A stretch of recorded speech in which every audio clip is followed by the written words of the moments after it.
before the pandemic, I worked mostly on common respiratory infections and how those spread through populations and affected people with chronic diseases like asthma that put them at risk of severe outcomes.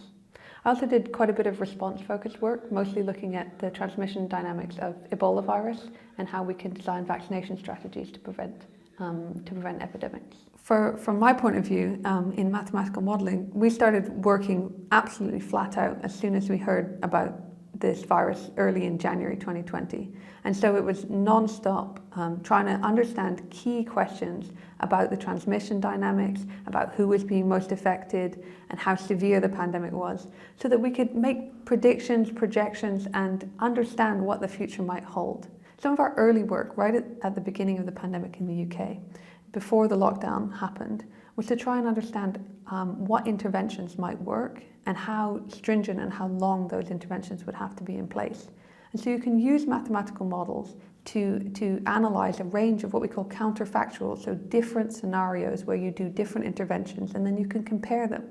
And so we use that to compare things like lockdowns, school closures, social distancing, and to see what impact each of those might have had, so that the policymakers could weigh up as much evidence as possible when they were making decisions.